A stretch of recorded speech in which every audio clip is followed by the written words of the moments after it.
কয়াধুকে জড়িয়ে ধরেছে। কয়াধু বলছে, স্বামী তোমার নাচ ভালো লেগেছে? বলছে খুব সুন্দর হয়েছে, খুব ভালো হয়েছে, খুব সুন্দর হয়েছে। বলছে কি মজা, কি মজা, কি মজা। বলছে কেন মজা কেন? আজকে যেমন তুমি আমাকে নাচ দেখে, আমার নাচ দেখে তোমার ভালো লেগেছে, তুমি জড়িয়ে ধরেছো, আমাকে জড়িয়ে ধরলে, তেমনি কালকে যখন আমি রাজসভাতে নাচ করব, তোমার বন্ধুদের যখন ভালো লাগবে, সবাই মিলে আমাকে জড়িয়ে ধরবে। ও মা, এবার কি হবে?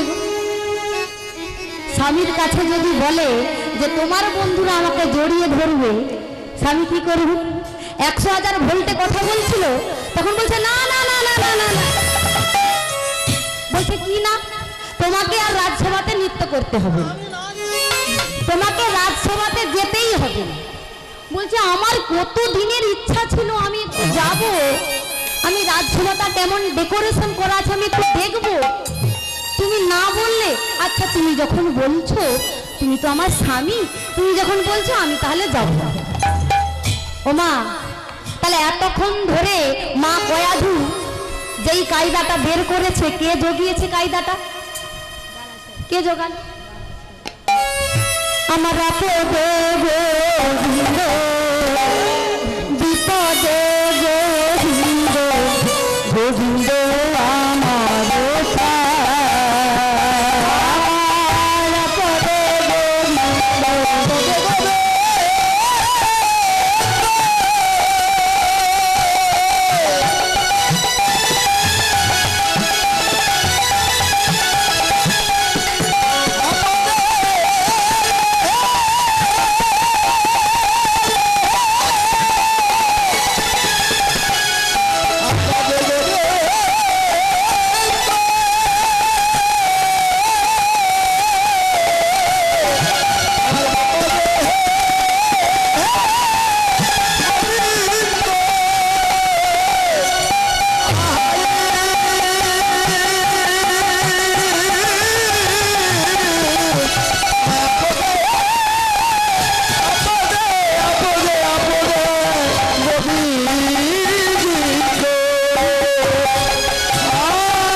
কয়াধু ভগবানকে স্মরণ করেছিল বলে তাই তিনি স্বামীর কাছে এত বড় একটা যুদ্ধে তিনি জিততে পারলেন। কিংবা বড় যুদ্ধ নয়, বড় যুদ্ধ তিনি জিততে পারলেন কেন না, তিনি ভগবানকে ভালোবেসেছিলেন, তাই তো।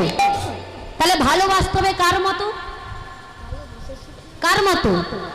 ভালোবেসে সুখী হতে বলো কে না চায়, রাধা সুখী হয়ে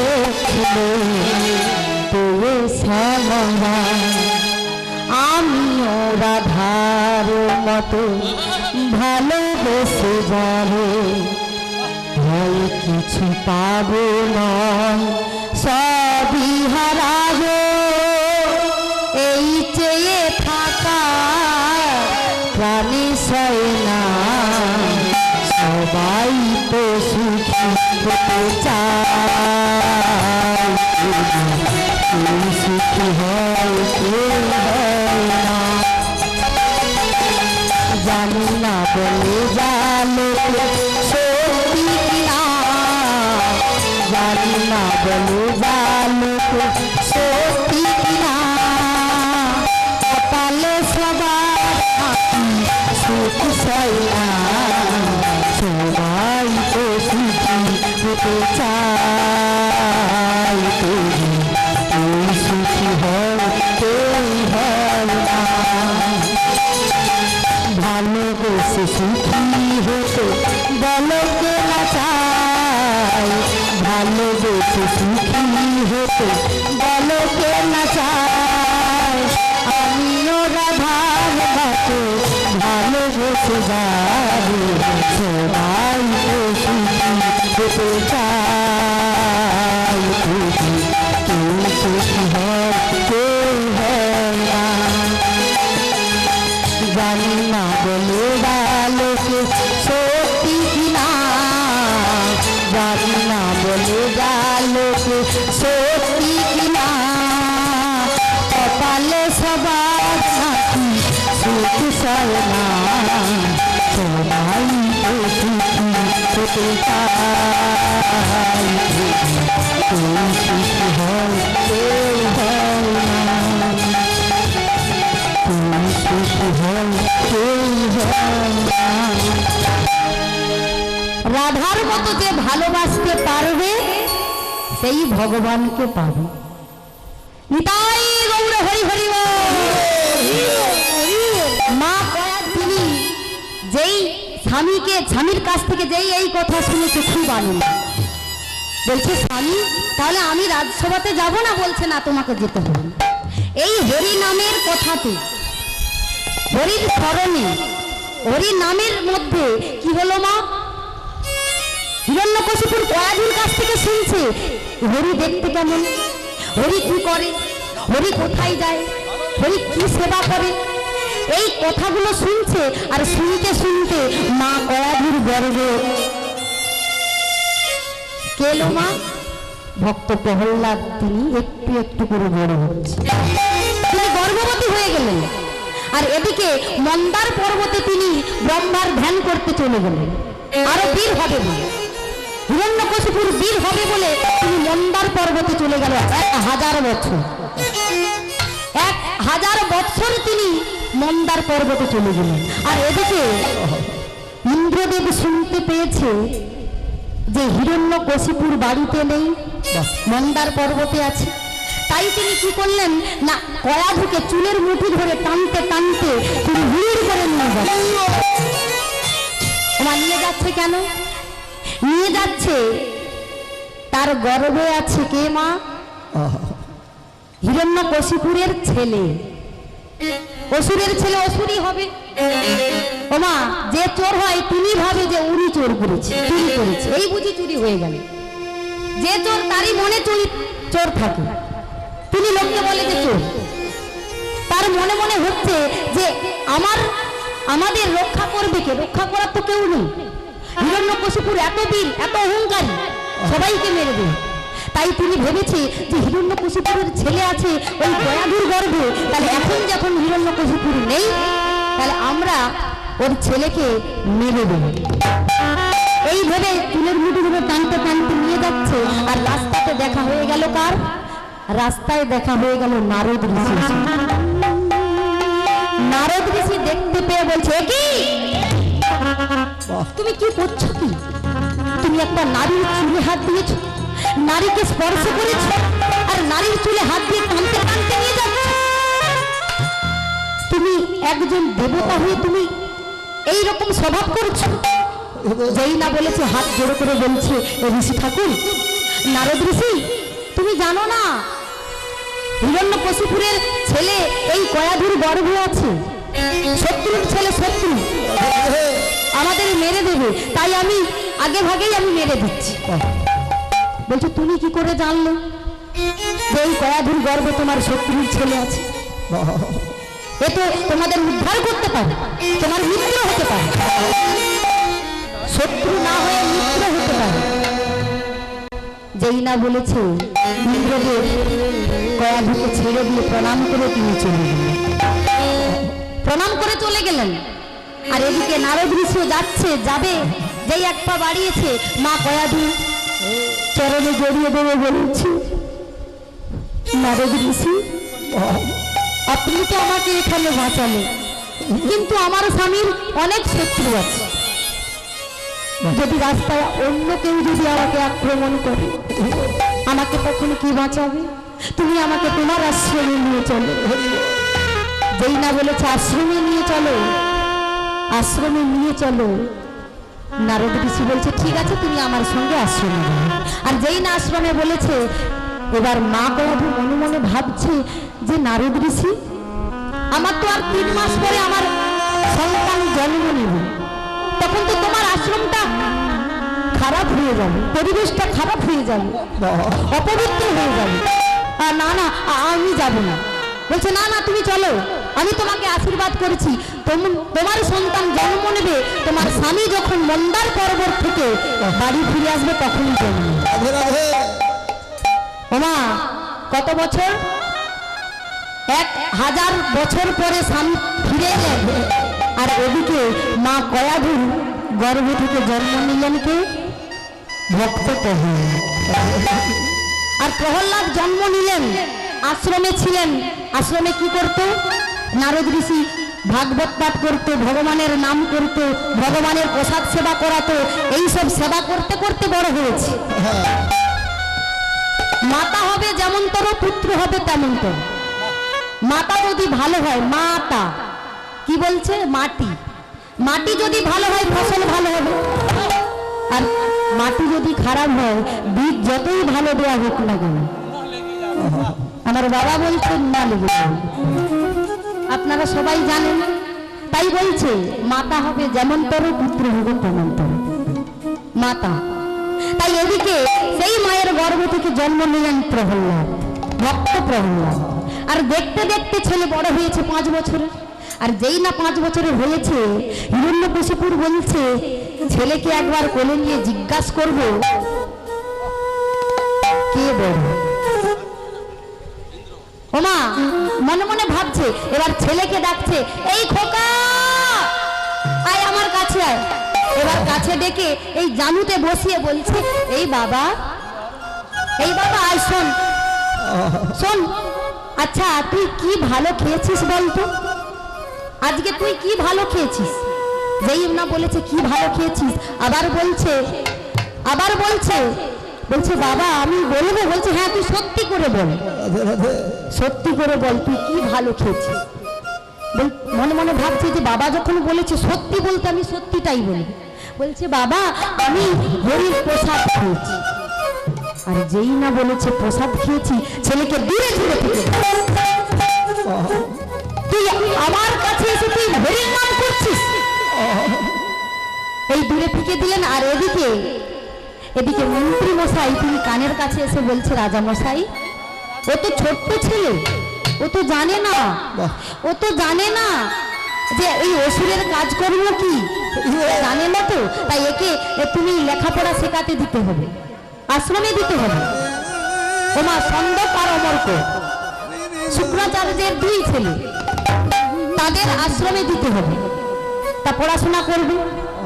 আর এদিকে কিছুদিন যেতে যেতে ওই হিরণ্যকশিপুর শুনতে পেয়েছে যে আমার স্ত্রীকে নিয়ে গিয়েছিল কে? তোমাকে নিয়েছিল চুলের মুঠি ধরে কে? ইন্দ্র দেবতা। ইন্দ্র দেবতা টানতে টানতে নিয়ে গিয়েছিল, শুনতে পেয়েছে। এতদিন পরে যেই না শুনতে পেয়েছে, এবার বল বল সাজিয়ে কি করছে না, ওকে স্বর্গজয়ী পরিবারে দোস্তরা চলিল, স্বর্গজয়ী পরিবারে দোস্তরা চলিল, স্বর্গজয়ী পরিবারে দোস্তরা চলিল।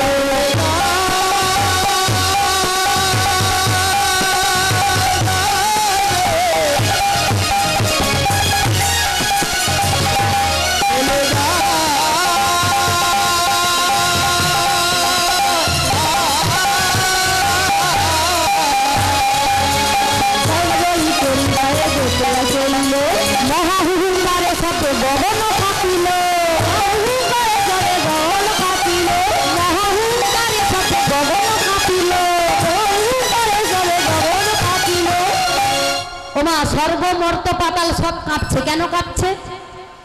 হিরণ্যকশিপুর আসছে। আর যেই না আসছে ধেয়ে, তখন কি হচ্ছে? সবাই মিলে ছুটে ছুটে পালিয়ে যাচ্ছে। কে খরগোশ রূপ ধরছে, কে বিড়ালের রূপ ধারণ করছে, যে যা পারছে ধারণ করে এবার ছুটতে ছুটতে লুকাচ্ছে। আর এদিকে নারদ ঋষি বলছে, প্রভু ও প্রভু, তুমি এবার লুকিয়ে পড়ো।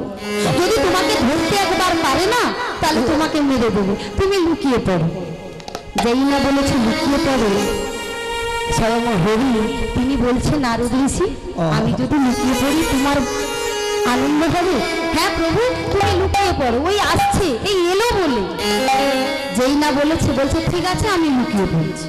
আর যেই না লুকিয়েছে, হিরণ্যকশিপুর 3 দিন ধরে প্রভুকে খুঁজলেন। হরিকে 3 দিন ধরে খুঁজলেন, চেয়ারের নিচে, খাটের নিচে, আড়ালের পর্দার আড়ালে, যেখানে যেখানে আড়াল ছিল সেখানে সেখানে খুঁজেছে। সব জায়গায় খুঁজে খুঁজে 3 দিন হয়ে গেল, খুঁজে পেলেন। কদিন মা? 3 দিন। 3 দিন খুঁজে পেল না, ব্যর্থ হয়ে তিনি বাড়ি চলে গেলেন, ব্যর্থ হয়ে। আর যেই না বাড়ি চলে গেছে, আর এদিকে কি হবে মা? এদিকে নারদ ঋষি বলছে, প্রভু ও প্রভু, কোথায় আছো তুমি, এবার এসো। আর যেই না বলেছে প্রভু এসেছে, বলছে প্রভু তুমি এমন কোথায় লুকালে যে তোমাকে হিরণ্যকশিপুর খুঁজে পেল না? তুমি কোথায় লুকালে গো? হিরণ্যকশিপুর এত খুঁজলে পেল না। নারদ ঋষি বলছে, তুমি প্রভু কোথায় লুকালে?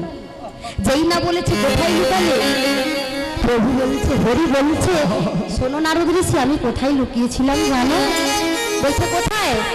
ও মা, শুধু ওখানে নয়, এখানেও কোথায় লুকিয়েছে? হরি বলছে, আমি হিয়ার মাঝে লুকিয়েছিলাম, দেখতে আমায় পাইনি, আমায় দেখতে আমায় পাইনি, আমি হিয়ার মাঝে লুকিয়েছিলাম, দেখতে আমায় পাইনি, আমায় দেখতে আমায় পাইনি, আমার হিয়ার মাঝে লুকিয়েছিল, দেখতে তোমায়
তাহলে স্বয়ং ভগবান আমাদের কাছে আছে। কোথায় আছে? দেখতে গেলে কি করতে হবে? হিরণ্যকশিপুর করেনি, তাই দেখতে পাইনি।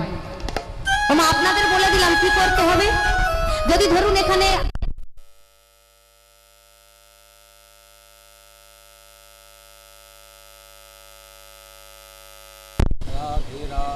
যাইনি, তাই আমাদের যদি গলাতে হার থাকে, ওই হারে যদি একটা লকেট থাকে, লকেটটা দেখার জন্য কি করতে হবে?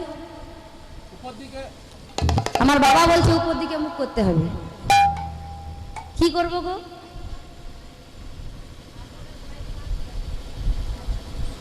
আচ্ছা মায়েরা বলুন তো কি করব? এখানে লকেট আছে, দেখতে গেলে কি করতে হবে? মাথা উঁচু করতে হবে, মাথাটা নিচু করতে হবে। নিচু হলে ফল তো সোনা, তাই তো? যেই না মাথাটা নিচু করব, দেখতে পাবো যে আমার গলায় লকেটটা আছে, হারিয়ে যাবে। ওমা তাই যেই না বলেছে যে আমি হিরণ্যকশিপুরের এই হৃদয়ের মাঝে লুকিয়ে আছি, এখানে লুকিয়েছিলাম। হিরণ্যকশিপুর তিনি অহংকারে মত্ত হয়ে তিনি খুঁজছেন না, তাই পাচ্ছেন। যদি একবার মাথাটা নিচু করতো, দেখতে পেত যে আমি এখানেই আছি। তাই এদিকে ওই হিরণ্যকশিপু খুঁজে খুঁজে পেল না, বাড়ি ফিরে এলো। এবার ছেলেকে আশ্রমে দিতে যাবে বলে তিনি কি করলেন? তিনি আশ্রমে গেলেন। আশ্রমে গিয়ে ওই শুক্রাচার্যের দুই ছেলের কাছে গিয়ে বলছে, শোনো, আমার ছেলেকে তোমরা ভালো করে শিক্ষা দাও যেন হরিকে ভুলে যায়। আর যেই না বলেছে হরিকে ভুলে যাও, কিন্তু হরিকে তো ভুলতে পারবে না।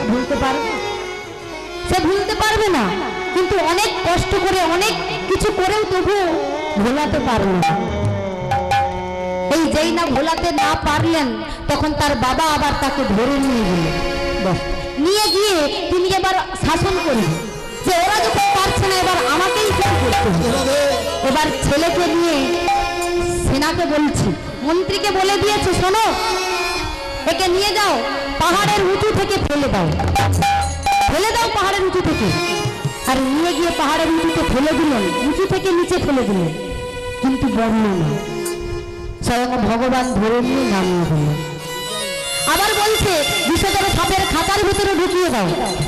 আর যেই না বলেছে বিষধর সাপের খাঁচার ভিতরে ঢুকিয়ে দিয়েছে, ওই বিষধর সাপ সবাই মাথা নত করে চরণে পড়ে আছে। রাজা বলছে, শোনো, আমার ছেলে মরে গেছে তো? মারা গেছে? বলছে না, মারা যায়নি। ওই বিষধর সাপগুলো তারা সবাই মাথা নত করে চরণের কাছে পড়ে আছে। আবার বলছে পাগলা হাতির পায়ের তলায় ফেলে দাও। তোমার তাতেই মরলো না, পাগলা হাতি সুরে করে নিয়ে মাথাতে করে নৃত্য করছে, কিছুই হলো না। কিছুতেই যখন কিছু হলো না, তখন আবার সেই ছোট্ট শিশুকে নিয়ে গিয়ে কারাগারে ভর্তি করে দিলেন। আর যেই না কারাগারে পুরে দিলেন, কারাগারে কারাগারে যেই না পুরে দিলেন, কিছু হলো না। তখন বলছে যে একে কিছু খেতে দেবে না, একে কিছু খাবার দেবে না, না খেতে পেয়ে মারা যাবে। ওমা মা আছে, মার তো মন কি ঠিক থাকতে পারবে? মা তো কিছুতেই পারবে না, ছেলেকে না খেতে দিয়ে তিনি খেতে পারবে না। তাই মা লুকিয়ে লুকিয়ে এক দাড়িকে ডেকে দাড়ির হাতে খাবার পৌঁছে দিলেন। আর খাবারটা যেই পৌঁছে দিলেন, দিতে যাচ্ছে দাড়ি, আর এদিকে যেখানে বাঘের ভয় সেখানে শুনবে। রাজামশাই দেখতে বলছে, এই তুই এই খাবারটা নিয়ে কোথায় যাচ্ছিস? আগে আমি এই খাবারটা আমার ছোট্ট রাজা বাবুকে দিতে যাই। যেই না বলেছে রাজা বাবু, বলছে এই জন্যই, তোদের গল্পের জন্যই আমার ছেলেকে মারতে পারি, এবার আমি একে মারব। ওমা একে মারবে কেমন করে? ছেলেকে মারতে এরা পাচ্ছে না বলে এবার কি করলো না, স্বয়ং রাজা নিজে তিনি চলে গেলেন। রাজা নিজে গেলেন কারাগারের মধ্যে, তিনি প্রবেশ করে ছেলেকে বলছে, এই তুই আমাকে বল, তোকে কে বাঁচালো? তোকে কে বাঁচালো আমাকে বল। যেই না বলেছে কে বাঁচালো, ছোট্ট ছেলে বলছে, বাবা আমাকে আমার হরি বাঁচিয়েছে। তোকে পাহাড় থেকে ফেলে দিলাম, কে বাঁচালো? আবার বলছি বাবা আমাকে আমার হরি বাঁচিয়েছে। তুই বল, তোকে পাগলা হাতির পায়ের তলায় ফেলে দিলাম, কে বাঁচালো? আবার হাত জোড়ে করে বলছি বাবা আমার হরি বাঁচালো। যেই বারবার বলছে হরি হরি হরি, এবার চারিদিকে ঘুরছে। বল তুই আমাকে বল, এখানে কোথায় হরি আছে? বাবা এখানে সব জায়গাতে হরি আছে।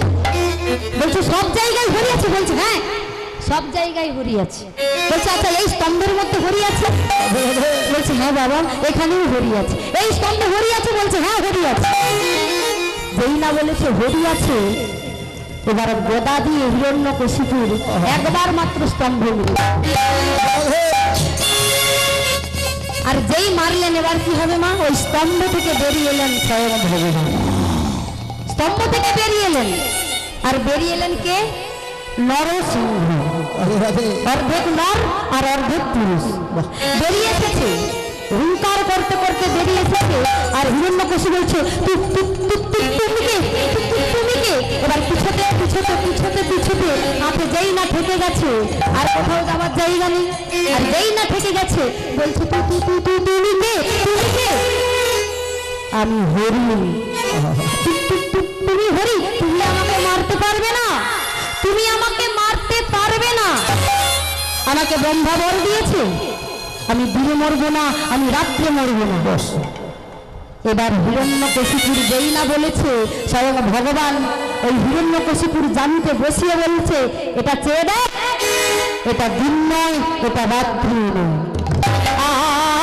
আমাকে আমাকে বলতে আছে আমি পুরুষের হাতে করবো না, আমি নারীর হাতে করবো না। চেয়ে দেখ আমি নারীও নই, আমি পুরুষও নই, আমি অর্ধেক নর অর্ধেক সিংহ। আমাকে আমাকে আমাকে আশীর্বাদ আছে, আমাকে অস্ত্রে মারতে পারবে না, শস্ত্রে মারতে পারবে না। আমার কাছে অস্ত্র নেই, শস্ত্র নেই, আমার এই বড় বড় নখ দিয়ে তোকে অপারেশন করবো। আমি ওপরে মরবো না, নিচে মরবো না। চেয়ে দেখ এটা ওপর নয়, এটা নিচ নয়, আমি তোকে আমার এই জানুতেই বসিয়ে তোকে মারবো। আমাকে তুমি মারতে পারবে না, আমি তোকে মারবো। আমার এই বড় বড় নখ দিয়ে তোকে মারবো।